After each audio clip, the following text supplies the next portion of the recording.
What's up, guys? It's Ian here, back with another question and answer video. I'd like to open this video by saying thank you to all the first responders for putting out these fires. The air quality is starting to return back to normal. So I received a few questions last week about the economy of motion and VO2 cost concepts that I brought up.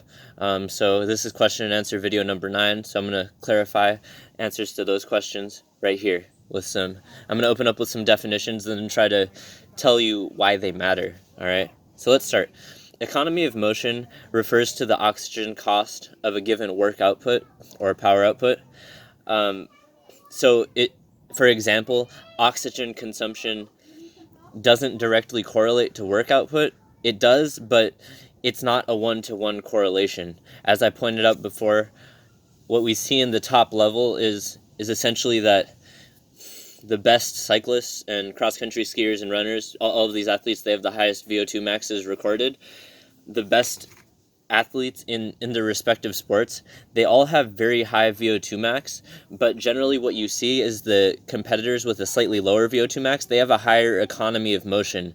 Because their engine isn't as strong, their efficiency rating has to be higher to compete with the more, you could say, genetically gifted, or maybe they're doing more EPO, whatever it is. Some of these individuals have a significantly higher VO2 max, and the individuals who can compete with them have to have a higher economy of motion rating with a lower VO2 max to be able to compete with them. So while oxygen consumption does correlate to work output, some oxygen is always wasted, some energy is always wasted. So that's what I was really referring to when I talk about economy of motion. Power is work over time, measured in watts, and work is a product of force and displacement. So you can look at power as force times displacement over time, right? So now we get to the next question. How is energy expenditure measured, right? How do you know how many calories you're using? So energy expenditure is measured in terms of amount of oxygen used, right? So 1 liter of oxygen used burns 4.9 calories. How do we know how much oxygen is used? That's arterial volume of oxygen subtracting venous volume of oxygen. So it's AVO2 minus VVO2. Arterial blood brings oxygenated blood to your muscles and lungs, and then the venous blood returns deoxygenated blood, relatively deoxygenated blood, from your muscles and lungs back to your heart. The thing is that your body doesn't use 100% of the oxygen that is sent out in the arteries, right? Some oxygen it's not always all used.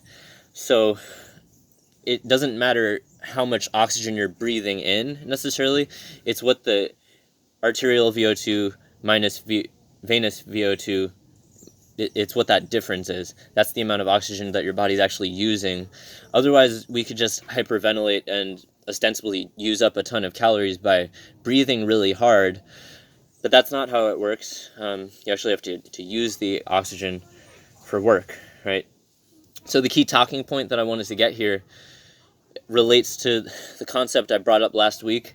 In last week's example, I said that as you get more trained, you're from an untrained state, there is a certain point where your economy of motion doesn't really go up anymore. And these are marginal reductions in energy expenditure or marginal increases in ability to do work. The economy of motion is not like this huge thing, but when you're talking about top level athletes, every percent counts. So the economy of motion does really matter there. So when you're talking about like a combat athlete, like how much energy are they wasting with each strike or the withdrawal, their movement, how much wasted energy is there? That's going to lead to them gassing out over the course of a 12-round boxing match, 5-round UFC fight. The wasted energy in every movement that you make, it can add up over time. And yeah, so let's get to these key talking points. So as you become more trained, your ability to do work over time, power output, increases. So in a given time increment, you have the ability to do more work produce more power output and use more oxygen and use more calories. The example I gave in last week's question and answer video referred to someone doing the same amount of work in the same amount of time. For example, running a mile at the same speed every week. If you ran a mile at, if you ran like a 7-minute mile every single week, and you kept the distance and time the exact same amount, over time you would burn less energy. By virtue of your efficiency would increase slightly. If your body weight is the same, that implies you're doing the same amount of work over the same amount of unit time. The power output's the same. As your efficiency of movement goes up, you will use slightly less energy. So that refers to somebody doing the same amount of work in the same unit of time. In that example, as the trainee becomes trained, the energy expended decreases. In the real world, though, that's not really how things work. So in the real world, we know that as we accrue fitness or work capacity, or increased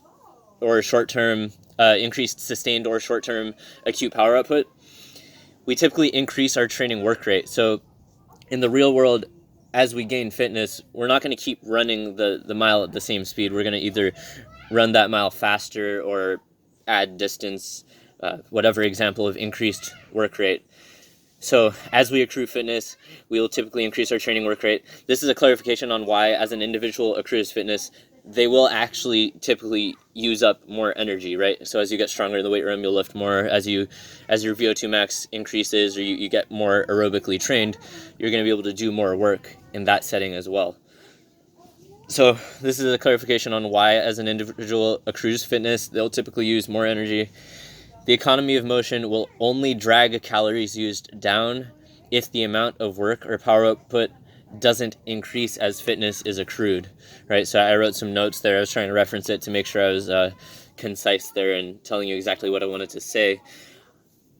Essentially, as you accrue fitness, typically people will do more work, and that results in more energy used. So I didn't want to confuse all my viewers with last week's video, because it was very confusing.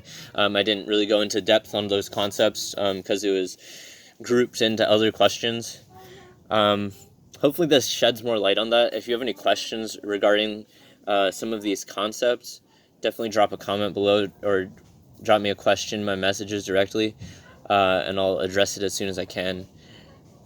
Hopefully you enjoyed this video. Thanks again to all of our first responders helping out. Make sure you leave a like and subscribe, comment down below with your next questions, and I will answer them as soon as I can. I got a workout vlog from yesterday's workout coming out soon. I'll put it up tonight or tomorrow if I can finish editing it tonight. So that was misleading. Essentially, the economy of motion results in a small percentage change in terms of the amount of energy utilized. Even if we're holding the work rate, let's say like the running speed and time, and your body weight is the same, if we're holding all of those things constant and your economy of motion increases, you're only going to have a slightly decreased calorie expenditure. It's not drastically decreasing your calorie expenditure. And when we look at high-level athletes, for sprinters, or even long distance athletes, they're expending large amounts of energy. I think for sprinters, probably economy. I mean, it matters in different ways based on the context of what competition you're in. I would imagine that sprinters with a poor economy, like acutely, they probably never even make it to the top level, because if you're wasting energy in something as short as sprinting, you're just gonna not get anywhere near that 11 second mark in the shorter distance sprints.